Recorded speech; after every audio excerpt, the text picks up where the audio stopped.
আজি আকৌ ৰুমতে মনে মনে মাংস বনাই খাম আকৌ দেই। হেল্ল' গাইজ, আপোনালোক সকলোলৈ স্বাগতম মোৰ এটি অন্য নতুন ভিডিঅ'টিলৈ। আজি মানে কি হ'ল, আমাৰ মানে কালি বেলেগে মাংস খালে, সিহঁতক খোৱা দেখি মানে আজি আমাৰো মাংস খাওঁ খাওঁ লাগিছে। যিহেতু গম পায়, যোনে নেকি আমাৰ ভিডিঅ'বোৰ চাই মানে তেহেঁতে গম পাই চাগে যে আমি মাংস মানে ইয়াত খাব নাপাওঁ। সেইটো কাৰণে ভাবিলে যোনে যোনে মাংস খায় মনে মনে মাংস খায়।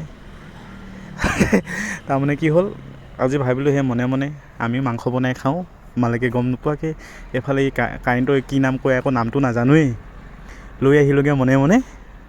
তাৰপিছত এয়া ৰুমত মনে মনে বনাই খাম, মালিকে গম নোপোৱাকৈ। আগতে আমি যেতিয়া মানে নতুনকৈ আহিছিলোঁ তেতিয়া আমি ৰুমত বনাই নাখাওঁ। মানে কি হ'ল, তেতিয়াতো ইমান হালতাল নাজানো, আমি বাহিৰত বনাই কিনে খাওঁ, খৰি চৰি কিবা কিবি কৰি কিনে। লাষ্টত কি হ'ল, চবেই মানে কি হ'ল মনে মনে ৰুমত বনাই খায়। যিহেতু চবেই যদি খায়, আমি খোৱাটোনো কি ডাঙৰ কথা নহয় জানো। সেইটো সেইবাবেহে ভাবি কিনে আমিও মানে কেতিয়াবা আনি খাওঁ। কেতিয়াবা নহয় দেই, এবাৰ লগাই দুবাৰ হ'ব খোৱা, সেইবাবেহে আনিলোঁ। কিন্তু মাংস বনাই খাওঁ, মাংস আনি কিনে ৰুমত মানে টেকা কথা মানে ৰুমত মাংস আনি কিনে খাওঁ বুলি কৈছোঁ যে, কিন্তু মাংসও নেদেখাওঁৱে। কেনেবাকৈ যদি মালিকে যদি দেখি পায়, কথাটো বিষম হ'ব। সেইবাবে আগত মেগী আছে আৰু পাপৰ দেখাই দিছোঁ, বাকী বস্তু যোনভাগ মেইন কৰা নিছে তাক ছাইডত লুকুৱাই থৈ দিছোঁ।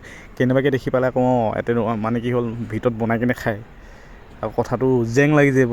আৰু মোক দেখি পোৱাৰ কাৰণে, মোক গম পোৱাৰ কাৰণে মইতো চবকে কৈ দিম, সমস্ত মানে গোটেই হেল্লা হৈ যাব। সেইবাবেহে মাংসখিনি নাই দেখুওৱা। বাকী যি কি নহওক, আজিতো ভোকটো তামাম লাগিছে, তাতে মাংস আৰু তামাম খাম চাগে একদম কুম্ভকৰণৰ থালিখন। যিহেতু মাংস এতিয়া মানে কি হ'ল আৰু ৰখি থাকিব পৰা নাই মানে, সেইবাবে ই অকলে লাগি আছে। যেতিয়া ইয়াকো অলপ সহায় কৰোঁ। বাকী আজিলৈ ভিডিঅ'টি ইমানতে সামৰি মাৰিলোঁ।